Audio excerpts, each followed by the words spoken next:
Take a look at these stones. They seem ordinary at first glance, just ancient slabs, ruins of some buildings.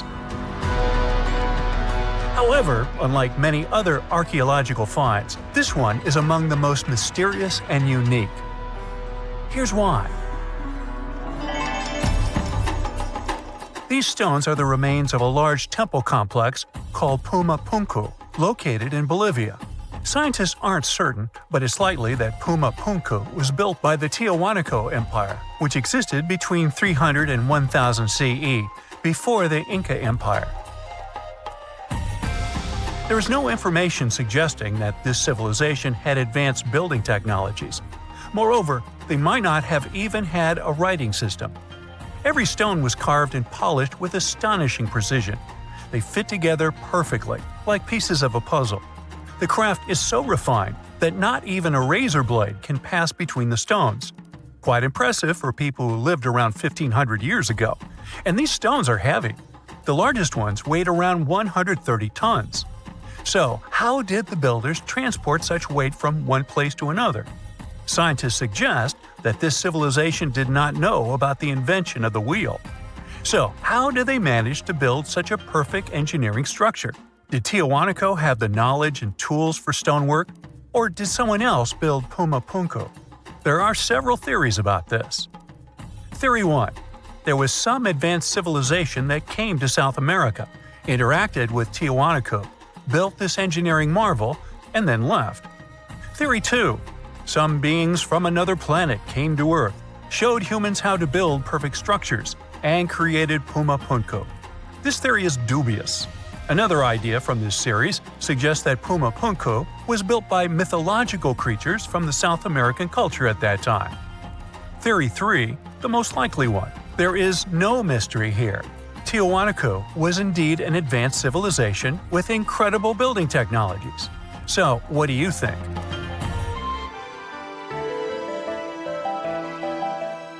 Okay, we've seen some pretty rectangular stones used for building a temple. How about perfectly round stones for studying the starry sky? Or for some other purpose, it doesn't matter.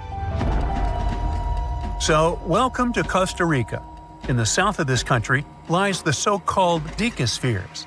These are large, heavy, round stones created in the pre-Columbian era, around 600 CE. Now, each stone is made from a unique type of rock formed from cooled magma.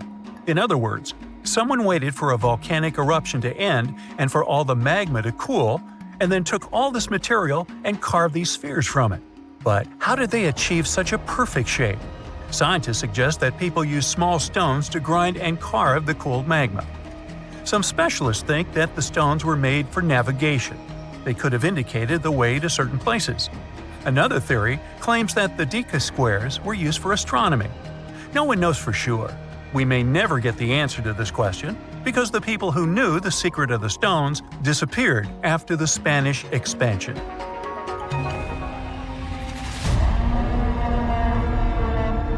So, let's continue our journey.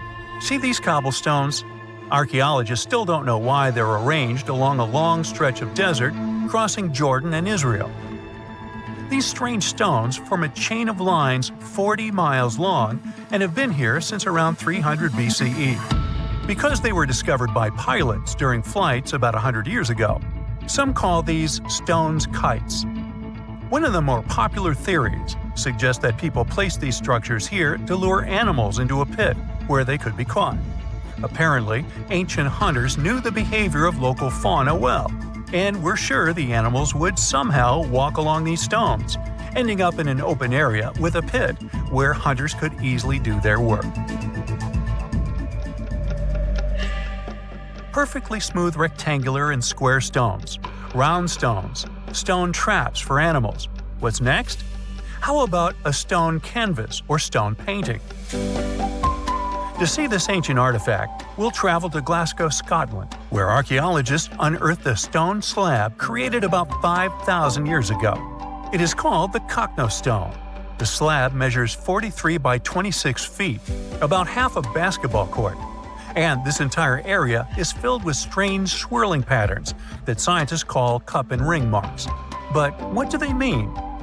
As usual, scientists don't know for sure, but one theory suggests that the inscriptions on the stone are somehow related to astronomical phenomena, such as lunar or solar eclipses. Maybe it was a star map, or maybe people just wanted to create a work of art. In any case, there is another interesting fact related to the cup and ring marks. Scientists have found similar drawings in other prehistoric sites around the world. Okay, let's step away from mysterious stones and look at some other archaeological mysteries. Here is the approximate order of civilization development starting from 8000 BCE, according to scientists. First, people settle in one place and build a city or settlement there. Then they engage in agriculture, and after that, they build temples. But in 1994, archaeologists said, no, the order might have been different. What if people first built temples to worship higher mythical beings and only then built cities and engaged in agriculture? Let's go to Turkey, to the rural area of Göbekli Tepe, where in the mid-1990s, archaeologists discovered several stone pillars with carved animals on them. This ancient structure dates back to around the 10th millennium BCE. Now, this place is considered one of the oldest places of worship in the world. Most likely, it was built by semi-nomadic hunters who knew nothing about agriculture because it appeared in this region 5 centuries later. Now, scientists are wondering, is it true that such structures led to the settlement of the area? The answer to this question may help understand the mindset and development of humanity in many parts of our planet. So, would you like a scroll with the location of a treasure marked on it? You could say you already have one. Check it out yourself. Just Google the Copper Scroll Treasure. Download a high-resolution photo of the scroll and follow the instructions. Oops! The instructions are written in an incomprehensible language. Scientists have been trying to decipher this message since the scroll was discovered in 1952 in Qumran, and the answer is still not found. According to one theory, the scroll contains information about a large amount of silver and gold. But even if the treasure does not exist, this artifact is still quite interesting to study. It was created around 2,000 years ago, during the time when the Roman Empire ruled over the settlement of Qumran. Perhaps the local residents hid their valuables from the Roman legionnaires and left such a map for their descendants. When you approach this archaeological wonder, you won't notice anything. But if you rise into the air and look down at the ground, you'll see amazing patterns created by the people of the Nazca culture. This discovery is called the Nazca Lines. Pilots and passengers of commercial aircraft first noticed them in the 1920s and 30s during flights over Peru. These large drawings consist of geometric lines, complex images of animals, and whimsical figures. More than 2,000 years ago, people removed part of the surface soil of this land and created these patterns. But why? The Nazca Lines continue to captivate researchers and enthusiasts alike. Recent technological advancements, such as drone imagery and satellite mapping, have provided new insights into these enigmatic formations. Some researchers are now exploring the possibility that the lines serve multiple purposes, including communication with someone not from our world. And to some extent, this is true. Some scientists believe that the Nazca Lines were a ritual method for communicating with the deities of the Nazca civilization. Studying these archaeological wonders not only enriches our knowledge of the past, but also inspires us to appreciate the ingenuity and creativity of the human spirit. Footsteps pounded behind him. Heart racing, he lunged toward the towering statue, fingers fumbling with the hidden crevice. No time. He shoved it inside just as shouts closed in. A deep breath, loud heartbeat. Then he ran, vanishing into the dark, leaving his secret buried in stone, waiting to be found. Throughout history, statues haven't just been silent guardians of the past. They've been hiding places for secrets, some deliberately sealed away, others stumbled upon by pure chance. See the most mysterious of them. In 2016, as Australian experts prepared a 645-year-old statue for auction, they uncovered a hidden secret, an ancient banknote tucked inside its hollowed head. Issued in 1371 under Emperor Zhu Yunzang, the note was worth 1,000 copper coins, or 28 grams of silver. More strikingly, it carried a grim warning. Despite passing through multiple owners, the hidden bill remained undiscovered for centuries. A rare relic from an era when paper money was still a novelty, the note was soon listed for auction, its journey through time continuing into the modern world. Statues became more than just symbols. They were guardians, keepers of history, and sometimes even life-saving tools. In 2017, restoration experts working on an 18th century statue in Spain made a remarkable discovery. Hidden within the statue's hollow interior were 2 letters written in 1777, providing insights into daily life, local customs, and the economy of the time. Similarly, in 2023, during renovations at the United States Military Academy in West Point, a box was discovered inside the marble base of a statue depicting the hero Tadeusz Kosciuszko. Placed there nearly 200 years ago, this time capsule offers a tangible connection to the institution's storied past.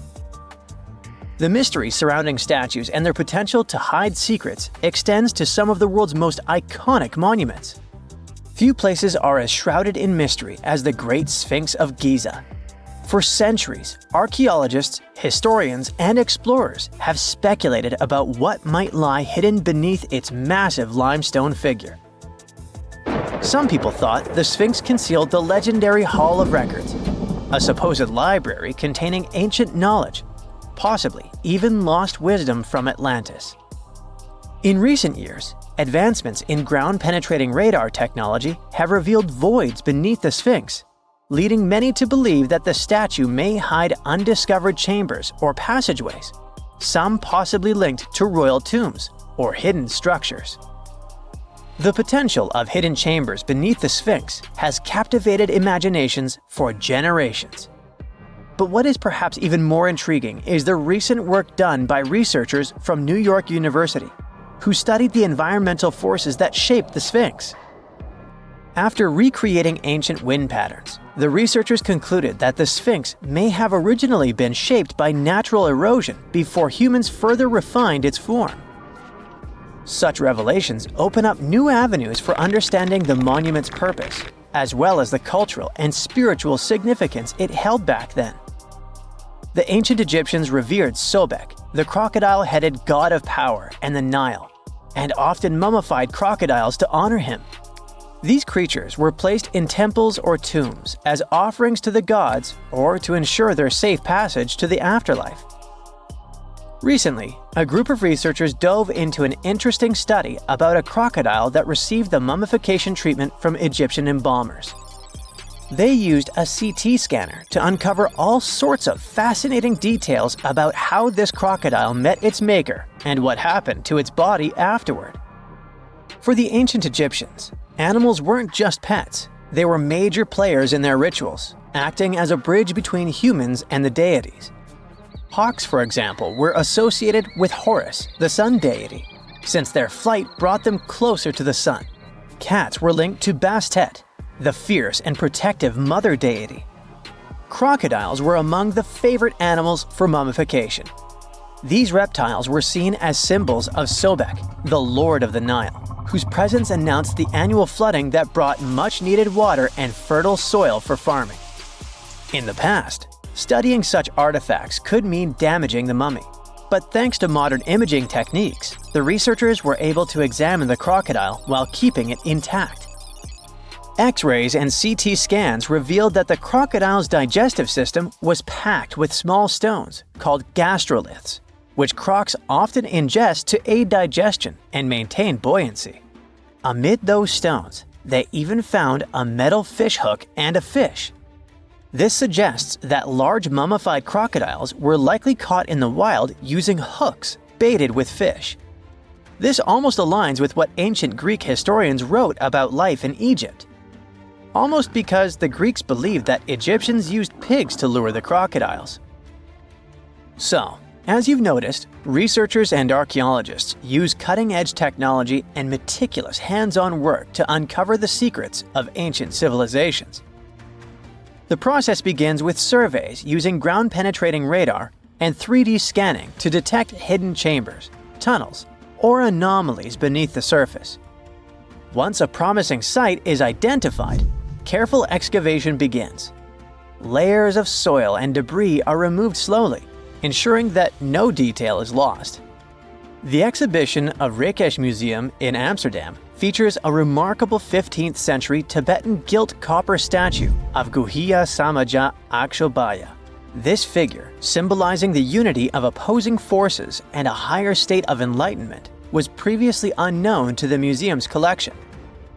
Recent examinations of this statue have revealed hidden relics and scrolls within its hollow structure, offering profound insights into the religious practices of the time. The exhibition showcases over 75 masterpieces from Asia, including the newly acquired Guhya Samaja Akshobhya statue, highlighting the intricate craftsmanship and spiritual significance embedded within such artifacts.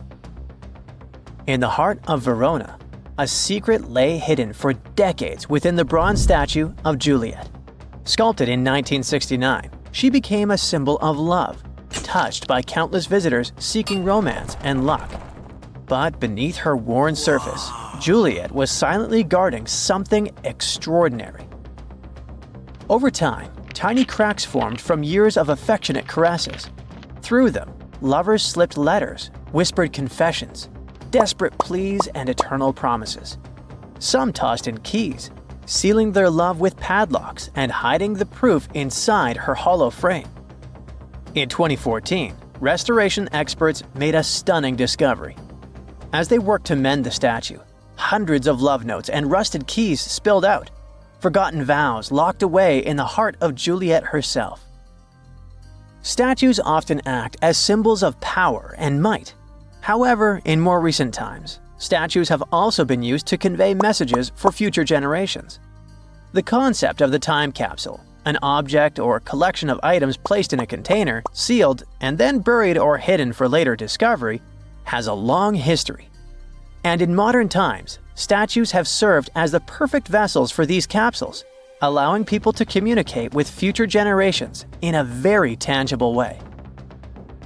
In 2014, as old workers carefully removed the golden lion atop Boston's Old State House for restoration, they made a startling discovery.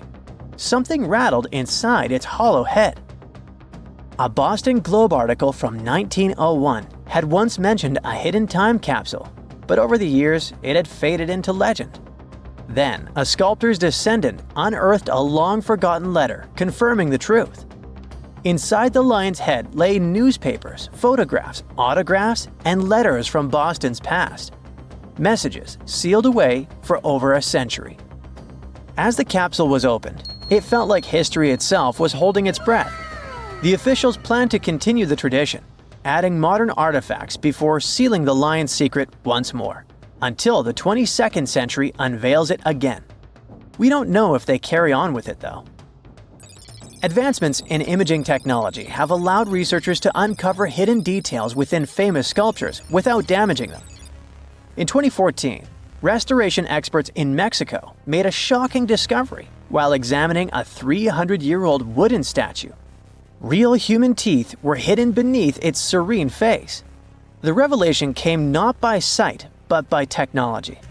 When preservationists took an X-ray of the statue, expecting to find structural details, they instead saw a perfect set of teeth embedded in the mouth. Unlike other historic statues from the region, which sometimes contained real hair people donated to the statues, this discovery was completely unexpected. An ancient computer stood dormant underwater for thousands of years. When it was first discovered in the early 1900s, people confused it with a boring lump of metal and wood. But once it was properly studied, the Antikythera mechanism shook up what we knew of the ancient Greeks and their knowledge of astronomy. Is it really a computer? Depends on what you consider one to be. We know that the first mechanical device of this kind was designed in 1822 and could only help with simple calculation.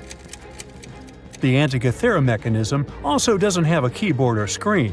It's made out of 3 bronze pieces featuring intricate designs, gears that resemble those of a clock, and a ring with degrees, similar to a protractor. No other similar devices can be traced so far back in time. X-rays needed to be invented before scientists could figure out this device.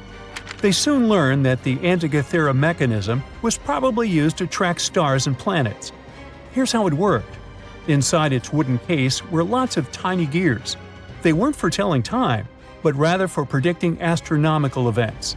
It gave the user unique knowledge of where every planet, the sun, and the moon would be at any given time. By turning a button, it was set in motion, and it would show how the celestial bodies moved. One of its biggest mysteries is those planetary pointers. It's common knowledge these days that planets owe their specific movements because they're orbiting the sun for the most part.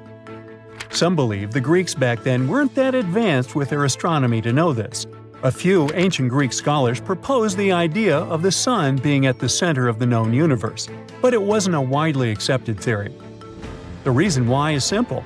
If the Earth was spinning on its axis and revolving around the sun, why can't we feel it move? Some parts of the Antikythera mechanism may still be at the bottom of the sea, while others may be lost forever. So we may never know the truth about its purpose. The official story about the first battery? That it was invented somewhere around the 1800s. It was made of interlaying copper and zinc discs that had a piece of cloth between them, dipped in a special chemical concoction that conducts electricity. Some archaeologists claim they've uncovered a battery 10 times older, called the Battery of Baghdad. So it could be that the technology for inventing batteries was hiding under our noses. At first glance, the ancient Battery of Baghdad looks like a random clay pot. What makes it special is its composition, a set of weirdly nested artifacts. Inside this pot was a copper cylinder, enveloping an iron rod. The rod would have poked through the jar's lid. The artist and archaeologist who found this unusual device never left a detailed account of where, when, or how he stumbled upon it. But the widely accepted theory is that the object was unearthed in what's now known as Baghdad in Iraq. Another thing most specialists can agree on is that it can be traced back to the ancient city of Ctesiphon. Its exact age, though, remains a mystery. Some say it's over 2,000 years old. Others say it's a mere 1,400 years old. Even at the later end of the spectrum, it still significantly predates the first electric battery that's just a couple of centuries old. Since there's no official record accompanying the artifact, there's a chance we'll never know what its purpose was. So where did this idea of it being a battery come from? It all has to do with those two metals found inside with differing electropotentials, which is a key component of batteries. There's also evidence suggesting that the jar once held an ionic solution, acting as an electrolyte, the substance needed in batteries to carry the electric current. Tests on the jar's corrosion hint that it may have contained substances similar to vinegar. Even if we agree that it's an ancient battery, this artifact could have only generated a mere volt or so. But the ancient humans didn't have TVs or dishwashers, so what did they need a battery for? A lot of theories came up. Throughout history, civilizations have explored the applications of electricity in medicine. For instance, the ancient Greeks found relief from pain by placing electric fish on their feet. Ow! Another intriguing idea says such batteries were placed inside statues to create a buzzing effect, adding a mystical dimension to spiritual practices. There was even an idea that suggested the battery was used in gilding, the process of coating one metal with another. This method was used by jewelers back in the day. If it wasn't used for providing electricity, the Baghdad battery was probably a container for special scrolls. Then the iron rod would have been the core for the scroll, wrapped around it before being placed inside the copper tube. In other parts of the world, it's a little coin that seems to have time traveled. In 1957, an interesting piece of metal was discovered in Maine by an amateur archaeologist. At first, he believed it was just a basic English coin from the 1100s. Years went by before the coin was properly studied until 1978, when a local magazine decided to feature the coin in an article titled, "Were the English the First to Discover America?" A coin expert from London took one look and knew something was off. The coin didn't look English at all, but rather like a Norse penny, dating back to the late 11th century. How did a Viking coin end up in Maine? A Norwegian coin expert then paid a visit to the Maine State Museum to inspect the artifact up close, and confirmed its authenticity. How it got there remains a mystery. Some speculate that it traveled through trade routes, exchanging hands until it wound up in Maine. Others think it might have been part of a larger Viking settlement that we've yet to uncover. But then there are the skeptics who think there's something fishy. That initial amateur that discovered the coin had some connections that could have helped him get his hands on a Norse penny. Plus, around the same time, there was a whole bunch of Viking-related hoaxes floating around. The idea of Vikings cruising around America isn't entirely new, though. Icelandic sagas have hinted at it for centuries. But it wasn't until the discovery of an archaeological site in Newfoundland that people started taking it seriously. It still doesn't confirm if the penny was legit or not. The city of Rockwall in Texas is famous for its live music and family-friendly vibe. But it got its name from a curious rock formation still shrouded in mystery. Beneath the city's surface lies a series of hard mineral stones stacked in a way that resembles a massive wall of rocks. For more than a century and a half, people have pondered the origins of this mysterious structure. Could it be the handiwork of ancient humans, left behind as a testament to their ingenuity? Or is it simply a natural phenomenon, shaped by the forces of geology over millions of years? The formation has been spotted in over 10 different locations around the city, stretching both above and below ground. In their quest for answers, scientists have conducted various tests on the rocks that make up the wall. One geologist suggested back in 1901 that the formation was just a naturally occurring sandstone dike. Subsequent studies have supported this idea, with experts from the University of Texas at Dallas confirming that the rocks formed over millions of years through the deposition and hardening of sediment. Despite the scientific consensus, there are still those who believe there's more to the Rockwall Formation. Tales of steps, archways, and even corridors have circulated for decades, supported by old newspaper reports and local folklore. Some claim to have seen strange markings on the rocks, while others speak of mysterious metal objects embedded in them. The scientific explanation could be that the supposed steps and archways are likely just illusions created by the natural fracturing of the rock.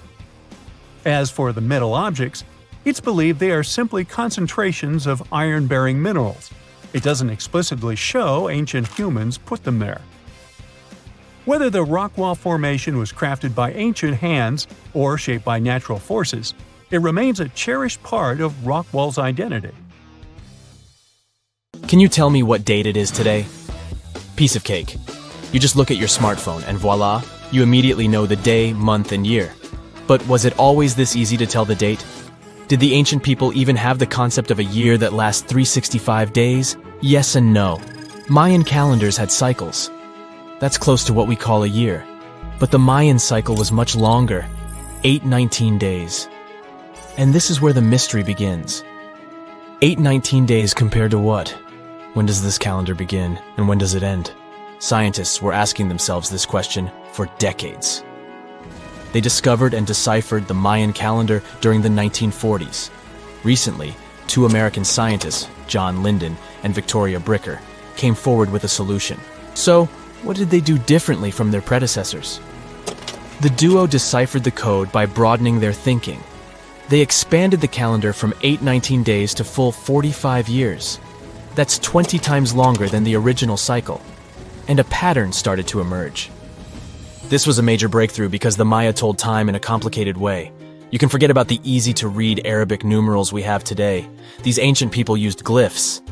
These are tiny images that represent characters. something like the icons on your desktop or universal symbols. When you see a little dot with 3 curved lines above it, you know there is a Wi-Fi network available. The Mayan calendar used glyphs that represented animals or natural phenomena. For example, there were symbols for a jaguar and an eagle. Each glyph marked one day. Each cycle is repeated 4 times, 8 and 19 x 4. Let's call these 4 cycles blocks. The Mayas colored each block differently. Scientists thought these colors corresponded to the 4 cardinal directions. Red was east, white, north. West was black, and finally, yellow marked south. But then the 1980s came. Yeah, this was a weird decade. The calculations were all wrong. Researchers determined that the colors were associated with the position of the sun in the sky. It turned out that the color yellow represented the highest point of the sun, which is called a zenith. White was the lowest point, called the nadir. It seems that the calendar showed just how good the ancient Mayas were at astronomy. This is most evident at Chichen Itza. This principal Mayan city is located on the Yucatan Peninsula, Mexico. There stands an impressive step pyramid. It is dedicated to the feathered serpent deity, and its alignment is perfect. Something marvelous happens here twice a year, during the equinoxes, March and September. These are the times when the sun shines directly over the equator. On these 2 dates, the day and night last the same. At the site of the pyramid, sunlight first illuminates the sculpture of the serpent head at the base of the structure. Then it makes its way up the 91 steps. This creates the illusion that a snake is slithering down the pyramid. Even today, people gather to witness the sight. And it must have been more impressive when the Mayas completed the structure 1050-1300 CE. Do you know what a synodic period is? Neither do I. But Mayan astronomers did. A synodic period is the time that passes before a stellar body does a full lap. For example, this is the period between 2 full moons. When you look from Earth, this period lasts roughly 30 days. And the Mayas were looking at the skies non-stop. They carefully noted the synodic periods of all planets. From Venus to Saturn, these ancient astronomers kept records of nearly all celestial bodies. But what does this have to do with their calendar? The American researchers' calculations revealed the link. Let's take the planet closest to the sun as an example, Mercury. Its synodic period is 117 days. Multiply that by 7 and you get which number? Exactly 8 and 19, when 17 x 7 equals sign 819. Coincidence? Definitely not. Because synodic periods of other planets also neatly match the magical figure 819. But this is not visible from a single Mayan cycle. Scientists had to expand it several times to discover the pattern. There is a reason why no one could decipher the code for so long. They were focused on a single planet. The trick was to add the Mayan calculation for all the planets. Researchers just needed to see the bigger picture. This brings us to the year 2012. Can you remember that some people thought that the world would end on December 21st? That turned out to be a bust. We are alive and well now. But what started this false rumor? The Mayan calendar, of course. You see, these ancient people based their calendar on long periods of all the planets. That included a lot of complicated math and a lot of multiplying. This 2012 was simply the time when their cycle ended. It is known as the long count. This period is the same as our year. For the Mayas, 2012 was something like the 31st of December for us. Just an end of a cycle in which they measured time, so there was no need to panic. Those New Year's Eve parties might be a bit wild, but the world doesn't end on January 1st. The Mayas stretched more than their calendar. Rubber was the name of the game. Yes, you've heard it correctly. These ancient people were making different grades of rubber 3,000 years before one famous American did, Charles Goodyear. They would extract natural latex from the rubber tree. This is a milky substance that can be turned into rubber. And they weren't the only ones. Scientists found evidence that their neighbors, the Aztecs and the Olmecs, did the same. But what did they do with rubber? They didn't need car tires, definitely. But it's cool to have a nice pair of sandals for the beach. The Spanish wrote about rubber sole footwear that natives wore. Sadly, scientists still haven't found them. That would be a big step for archaeology. So the Maya were playful with rubber, literally.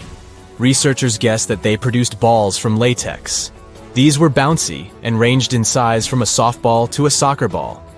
A typical Mayan ball game, pits, involved 2 hoops. You must be thinking basketball, but not quite. The hoops were set on walls. 23 feet high. Compare that to the NBA standard of 10 feet. And the hoop was the other way around. There is also a sweet side to the story of the Mayas. These ancient people enjoyed chocolate. In fact, the modern word chocolate probably comes from their language, xocolotl. This meant bitter water. Okay, you get the bitter part, but why water? The Mayas didn't produce chocolate in the form we know it today. They didn't make bars of chocolate, they drank it. Smashed cocoa beans made for excellent drinks. The Mayas perfected the mixture over time and even added spices. Anyone up for a fiery chocolate drink with stew peppers and cornmeal? Who knows, maybe this beverage actually tasted well. Cocoa beans were sacred and used as a currency. Researchers believe all social classes got to enjoy it. Free chocolate for all sounds nice even today. But where did the Mayas get clean water for their cocoa drinks? From the oldest known filtration system in the Western Hemisphere. It was based on zeolite. These are minerals that contain aluminum and silicone compounds. And guess what? Modern air and water purifiers still use this material. Mayan tech wins yet again. Back in Europe, Roger Bacon developed a sand filtration system in 1627, some 1,800 years after the Mayas. But what about regions without rivers, lakes, or springs? Mayan engineers had it all figured out. Rainwater. They would carve out large reservoirs in the limestone bedrock. Then, they would coat these underground caves with a layer of a watertight material. The final step was to make small channels that collected water from the hills above. Scientists estimated that just one of these reservoirs could hold on average 10,000 gallons of rainwater, enough to fill 55 modern hot tubs. Back in December 2012, a lot of people were freaking out over the idea that the world might end in some catastrophic event. And it was all thanks to the famous Maya calendar. This ancient way of tracking time had been the subject of endless speculation. But one of its biggest mysteries was definitely an 819-day count found in some versions of the calendar. No one could explain why it was there or how it worked, until recently, when a group of researchers from Cambridge might have finally cracked the code. First things first, how does the Maya calendar work? So the system the Maya civilization used to track days was based on something we now call the calendar round. Think of it like 3 interlocking gears. These are 3 cycles working together. The first is a 365-day solar year, known as Hab. The second is a cycle of 20 names. And the third is a cycle of 13 numbers, which forms a 260-day sacred calendar, called Solkeen. Just like we'd say something like December 25th, 2025, they named their days based on how these 3 cycles lined up. For example, here we have the day 3 Manik and the 14th of the month Hop. It takes 52 years for the 3 cycles to align in the same way again. After that, the days start repeating. But this is where things start to get more complicated and mysterious. On some Mayan monuments, we have also found enigmatic inscriptions pointing to the existence of another cycle, the 819-day count. There are about 20 examples of these inscriptions, mostly found in places like Palenque and Yaxchilan in Mexico. So it didn't seem random at all, and this calendar must have been hiding a big secret. Early research showed that the 819-day cycle was represented by one of 4 colors and the cardinal directions associated with them. Black was tied to the west, red to the east, white to the north, and yellow to the south. Researchers also discovered that this period of time could be broken down into 3 smaller cycles. One of 9 days, one of 7 days, and one of 13 days. Multiply them together, and you'd get 819 days. Pretty cool, but why did they do that? This color scheme and the 3 cycles seemed like a basic level of interpretation, and experts were pretty sure its real purpose was still hidden from us. Another thing researchers noticed is that this strange count of days was mostly shown using a Y glyph, followed by a number. But in some cases, they also added a glyph representing Kawil. this was a powerful Maya deity often associated with creation and lightning. He was usually symbolized by a torch coming out of his forehead, representing the spark of life.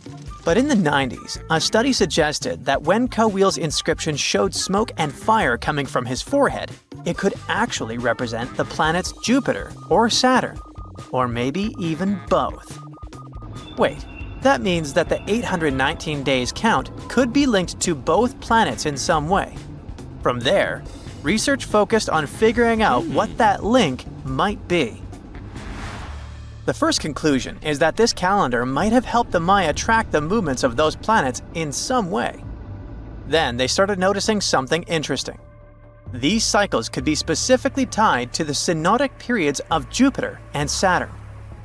By synodic periods, we mean the time it takes for a celestial body, like a planet, to return to the same or nearly the same position as seen from Earth. While this possibility was pretty exciting, something didn't quite add up. Each planet moves very differently, and trying to fit multiple planets into an 819-day span just didn't seem to work.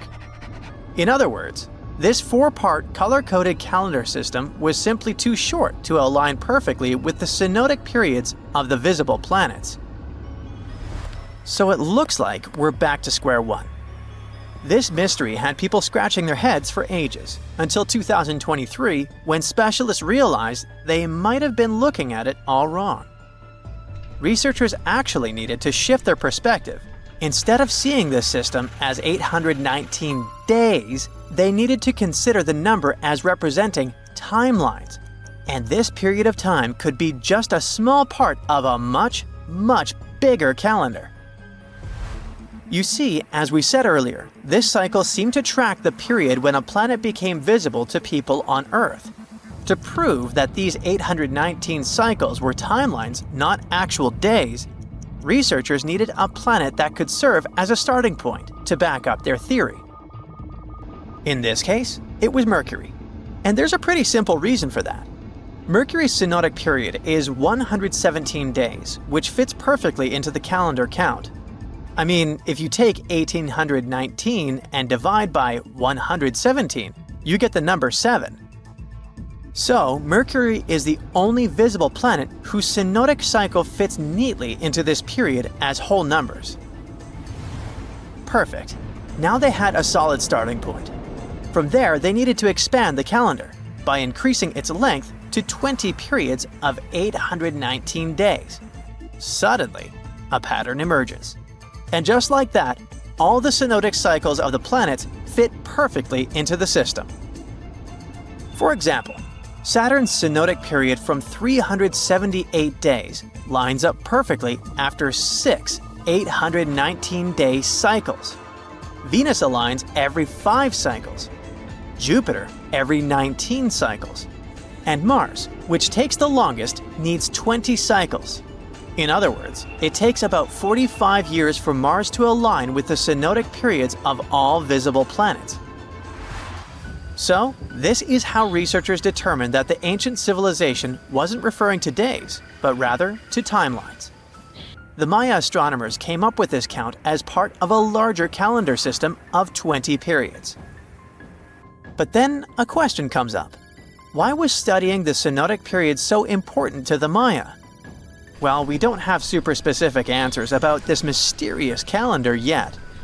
But what we can say for sure is that the Maya truly believed in the powerful influence of the cosmos on daily life. So maybe they wanted to analyze how the movements of all the visible planets lined up with their other calendars. Of course, this system is just one part of the Maya's amazing and advanced understanding of astrology. And it wasn't just about using astrological cycles for planting and harvesting. They also had crazy specific knowledge, like how to predict solar eclipses. Archaeologists believe the Maya connection to the stars is reflected in the ruins of their world. Take the famous pyramid in the ancient city of Chichen Itza, located in Mexico's Yucatan Peninsula. If you look closely at the base of its staircase, you will see a snake's head carved in stone. But here's the coolest part. During the spring and fall equinoxes, when day and night are exactly the same length, the sun casts sharp, triangular shadows on the staircase. It creates the illusion of a snake slithering down the steps. Another example of how they use their knowledge of astronomy in their temples is in Tikal, Guatemala. Built around year 1 of the Common Era, this pyramid is considered one of the Mayas' earliest astronomical complexes. And its alignment and orientation allowed them to track and calculate solstices and equinoxes with incredible precision. The Maya were skilled skywatchers. Just like we have modern-day high-tech observatories with round domes, they had something similar. Meet El Caracol. The name means snail in Spanish and refers to the spiral staircase inside the tower. Built around 906 Common Era, it was the perfect place to observe all the changes in the sky and track the movements of the sun, moon, planets, and stars. Unlike us today, with our telescopes, satellites, and advanced tools, the Maya relied entirely on naked eye observation, and that makes their achievements even more incredible. Hey, you've heard of Stonehenge? Of course you have. Big rocks mysteriously mounted in circles on a plain in England by, somebody. But what if England's Stonehenge is only a replica of another monument, and its builders just crossed the Atlantic and copied what someone had already done elsewhere? Well, it turns out researchers found another Stonehenge underneath the waters of Lake Michigan. This lake is a hotspot for woo-woo unexplained things. A bunch of disappearances, plane crashes, and now this, an ancient underwater monument that looks strangely enough like Stonehenge. We couldn't help ourselves and needed to dive deep into this story. A ring of massive stones, arranged in a way that felt all too familiar. They saw 2 circles, an outer one and an inner one, sitting 40 feet below the surface. But this wasn't just a random pile of rocks. These stones had been placed there purposefully by human hands. And by doing some further research, they discovered that they were staring at a structure that's over 9,000 years old. Think about it. This Stonehenge beneath Lake Michigan predates the pyramids. It predates Stonehenge itself by about 4,000 years. All of this information was enough to startle scientists at Northwestern Michigan University. But that was before they found this out. One of the stones had a carving, a faint but clear petroglyph of a mastodon. Mastodons kind of look like the ancestors to our modern-day elephants, but they have been extinct on planet Earth since 10,000 years ago. So, whoever built this underwater Stonehenge needed to be alive at the same time these creatures roamed our planet. This discovery raised many questions among scientists. I mean, why on earth would they go through all this trouble to lay rocks at the bottom of a lake? Well, first things first. Scientists believe that Lake Michigan had much less water back then than it does now. Second, it could have something to do with ancestral practices of First Nation people. There's one theory from a professor of the University of Michigan. He suggested that the stones formed a kind of prehistoric hunting trap. He believes that early hunters used the circular formation as a drive lane to herd large animals like the mastodons from the rock carvings we were just talking about. Once they got these huge animals into a tighter circle, they could be more easily hunted. But not everyone's convinced by this theory. Some believe the circle probably had a deeper spiritual purpose. According to local Native American tribes, like the Anishinaabe, stones are more than just rocks. They're living beings. They hold spiritual energy and represent a connection to the earth and all living creatures. An elder from the Anishinaabe community even suggested that these stones are sacred, placed there by their ancestors to honor the land and its creatures. Scientists are trying to study the stone formation in depth, like about 40 feet. But that's the problem, actually. The fact that it's underwater makes it super difficult, since they don't have the best technology. Traditional archaeological tools don't work as well when everything is submerged, but promising new technologies like stereophotogrammetry, which literally means making 3D models of a site, are helping scientists study the stone circle more closely. Still, research is slow and expensive, so it's hard to know when this mystery will come to a close. As we said, Lake Michigan is a hot spot for unexplained phenomena. Its lakebed is filled with shipwrecks, such as the Thomas Hume, a sturdy American schooner.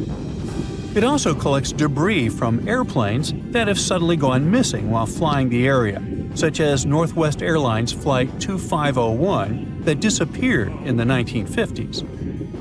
Some people even call the area the Lake Michigan Triangle, suggesting paranormal activities like what happens in the Bermuda Triangle might be going on. The lake spans over 22,000 square miles, which means it's almost two-thirds the size of the country of Ireland. In 2024, scientists were able to access another one of Lake Michigan's mysteries, the wreck of the Margaret A. Muir schooner. This 130-foot-long sailing ship sank over 130 years ago. The discovery was announced just recently by the Wisconsin Underwater Archaeological Association, the WUAA, whose team found the shipwreck sitting 50 feet below the surface just off the shores of Algoma, Wisconsin. Built in 1872, the Margaret A. Muir was a three-masted schooner built to carry heavy cargo across the Great Lakes. Her final voyage started out as a routine trip. Loaded with bulk salt, the ship left Bay City, Michigan, heading for South Chicago, Illinois. But on September 30th, 1893, things took a bad turn. Just as the Muir approached the town of Annapolis, now known as Algoma, a sudden storm hit. The ship began taking on water fast. The captain of the boat ordered his crew to abandon ship, and thankfully, they all made it to shore safely. For more than a century, the wreck sat undisturbed on the lakebed, its location a mystery. But thanks to a combination of historical research and high-resolution sonar, WUAA searchers finally found her in May of last year. The wreck is remarkably well preserved, with parts of the deck and gear still visible. Well, just a few lakes over to the left, researchers uncovered another impressive thing. At the bottom of Lake Mendota, near Madison, Wisconsin, researchers found 11 ancient canoes. They believe the oldest of the canoes dates all the way back to 2500 BCE. Now, if you don't get why that's important, it's because you're thinking with today's head. If in a classic Midwest highway you see a bunch of pickups, then back in the ancient days you see only canoes. They were the main mode of transportation for indigenous cultures. They were used to fish in deep waters, trade goods, and travel long distances. The reason why scientists were so excited with this discovery is because they had never found any proof of what canoes were being used for in this region back then. And to understand the local cultures that inhabited the area during this time period, they needed to have some information on that. This exciting discovery was announced by the Wisconsin Historical Society in May 2024. The first canoe, which they believe is around 1,200 years old, was pulled from the lake in 2021. Then a second one was dug up in 2022. And now divers have found at least 11 more canoes along what would have been an ancient shoreline, long since submerged. One theory is that these canoes were intentionally sunk to keep them from freezing or warping in winter. It's possible people stored them in the same spot for generations. Or maybe this is just a small part of a much bigger settlement. Historians do believe there could be an ancient village hidden under the water of the lake. Divers have already found stone tools, like net sinkers used for fishing, but the village itself hasn't been located yet. Truth is, while the Great Lakes often steal all the thunder, scientists point out that smaller lakes like Mendota have stories too. The Wisconsin Historical Society is working closely with Native nations to piece together more about the lake's history. You'll need to believe me when I say there is a third Stonehenge, all the way under the waters of Lake Constance, Switzerland. I mean, think of it like Stonehenge's cousin. Archaeologists began to discover this back in 2015, when they found a line of 170 man-made stone cairns under the lake. Scientists say this was most likely the work of several villages, and that the cairn site was probably used for some collective purpose because, well, the formations are huge. Some of them are several dozen feet wide, and they can build up to 6 feet. The most amazing discovery so far is that the site dates back to around 5,500 years ago. So around the time the original Stonehenge was being built. Some of the facts that link them together are their construction dates, as well as the distinct characteristic of stone monuments built in a circular format. Scientists don't know much about this site yet, but hey, I see a pattern manifested all over the world, don't you? It's like archaeology woke up recently and decided to spice up the news with its history-changing discoveries. From unearthing dinosaur fossils in peaceful Iowa to translating bad news from ancient Babylonian texts, history is revealing its secrets like never before. When Mount Vesuvius erupted in 79 CE, it froze the town in time. Some of the most famous discoveries were heartbreaking, like a mother wearing a golden bracelet, holding her child, or two sisters hugging in fear. At least that's what scientists thought. In 2024, advanced DNA tests shattered these long-held beliefs. The mother from the House of the Golden Bracelet was actually a man wearing a fancy 30-carat bracelet, and the child wasn't even related to him.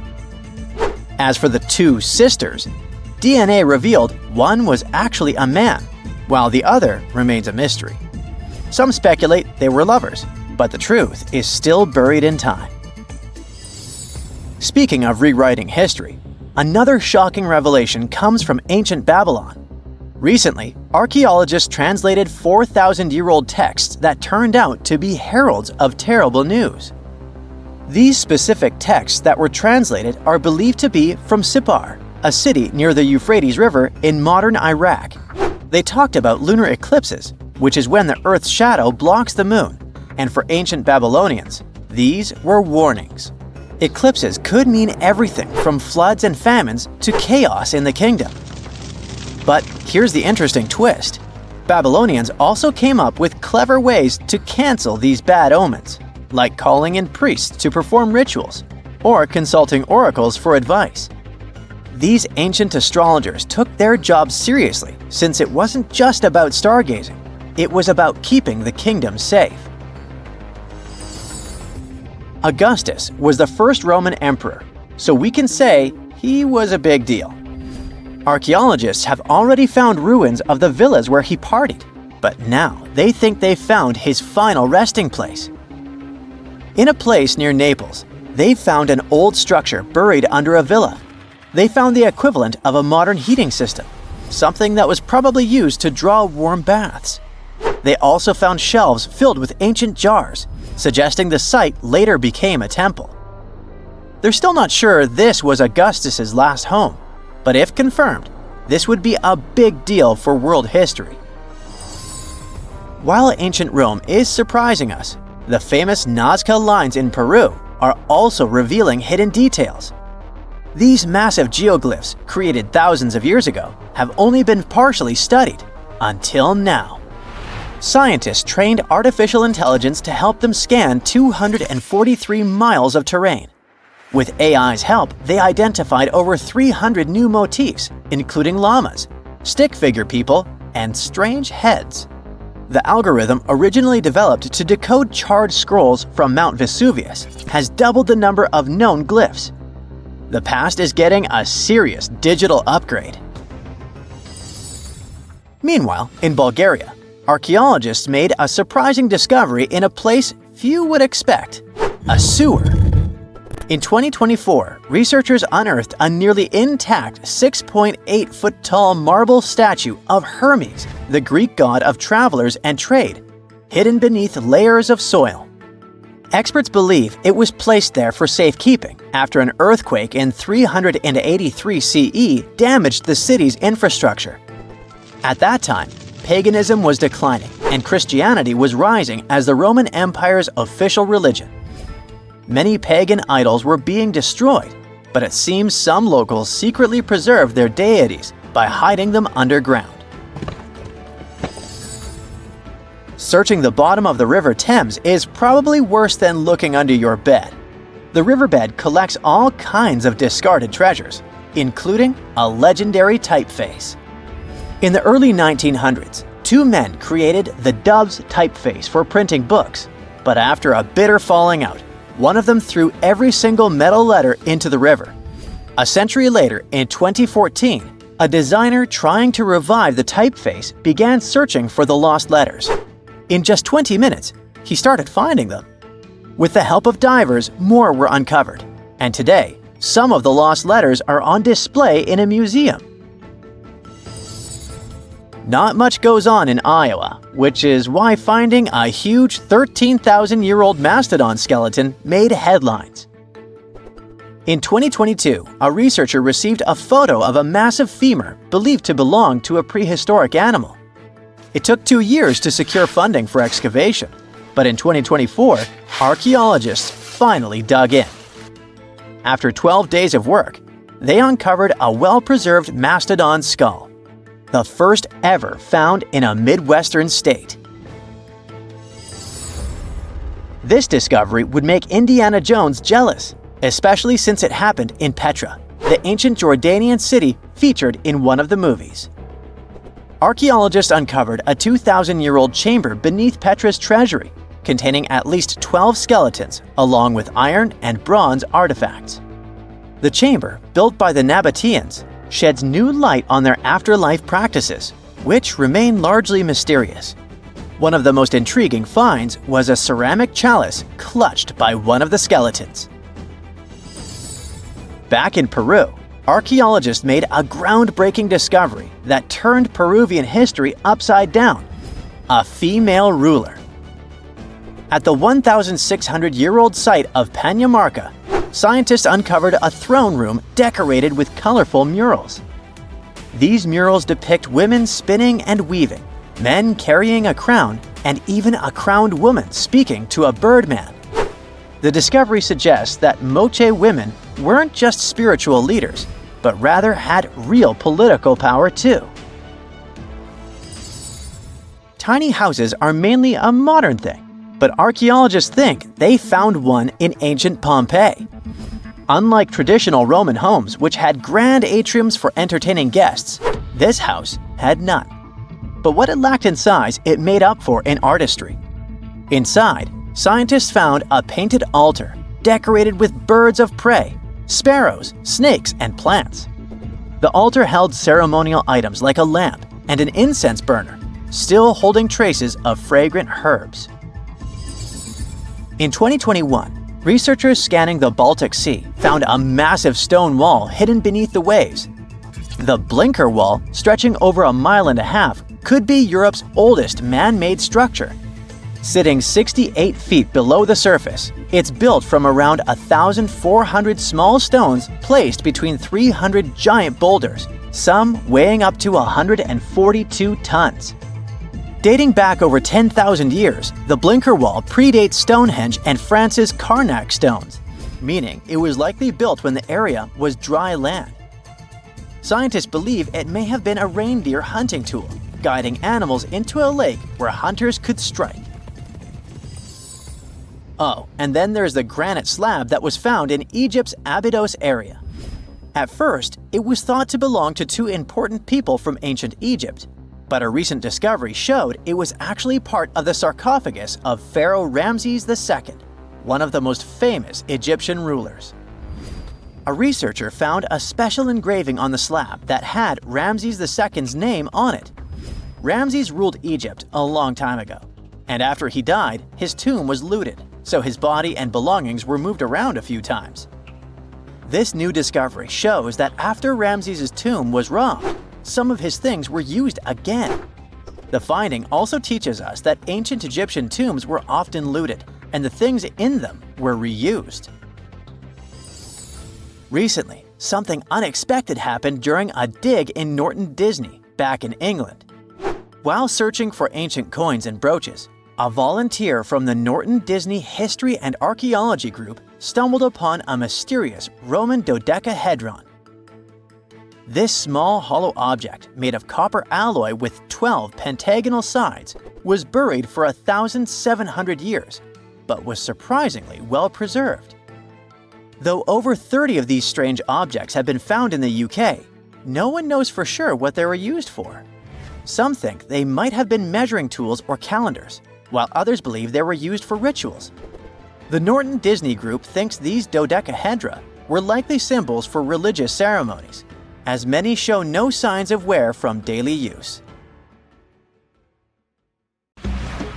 Before we get into the reason why and how there are pyramids all around the world, let's talk about some of the examples. I'll start with the Pyramid of the Sun in Mexico. These folks really knew how to build a city. Their well-planned urban center spanned over 7 square miles and boasted several pyramids. But the Pyramid of the Sun is the most impressive. This giant pyramid was built way back in 100 CE and is one of the biggest structures of its kind in the whole Western Hemisphere. It's so big that it's 216 feet high above the ground. If you ever find yourself in this ancient city, you won't be able to miss the Pyramid of the Sun. It's right there on the east side of the Avenue of the Dead, the city's main north-south street.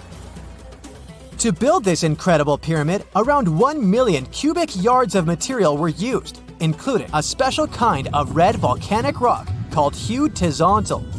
Impressive, huh? We don't know too much about the people who built the Pyramid of the Sun or its purpose. But archaeologists believe there was once a temple on top of it. When explorers went below the pyramid in the 1970s, they found a bunch of cool tunnels and chambers. In 2011, they even found a secret stash of clay pots, obsidian pieces, animal bones, human figurines, and a mask. Who knows what other secrets the pyramid is hiding? If you decide to see this one, you must climb the pyramid using the 248 uneven steps on the west side. Watch your step. Sudan got some pyramids too. Nubian pyramids aren't as big as the ones in Egypt, but they still got around 200 of them. These ancient pyramids have been home to the tombs of the pharaohs of the Meroitic Kingdom for almost 1,000 years, who ruled Egypt from Nubia to the Mediterranean Sea. The pyramids at Meroe were constructed using granite and reddish sandstone. Oh, and did you know that Sudan has more ancient pyramids than Egypt? The Kushite pyramids depict the indigenous architecture and burial traditions of Nubia's Napata and Meroe kingdoms, which ancient Egypt influenced. Meroe, the burial site of over 40 queens and kings, is the most extensive Nubian pyramid site. The tomb walls depict mummified royals bedecked in jewelry, their wooden caskets containing bows, quivers of arrows, and other artifacts pointing to the Meroitic relationship and trade with Egyptian and Greek civilizations. So if you're looking for some ancient tombs to explore, you may consider skipping the crowds in Egypt and heading on down to Sudan. Let's fly to Iraq to see some more pyramids. Ziggurats have fancy receding layers and tiered temples. Instead of a smooth exterior, it has tiers like a cake. Perfect for all the important work and rituals that went on inside. You can find these towering structures scattered throughout Iraq and Iran, and they're a real testament to the power and skills of the people who built them. One of the biggest and most impressive ziggurats is the ziggurat at Ur. It's basically a giant rectangular pyramid that stands a whopping 70 to 100 feet tall, with 3 levels of terraces and a temple on top. Can you imagine how many baked bricks it took to build that thing? Try 720,000 for just the lower portion.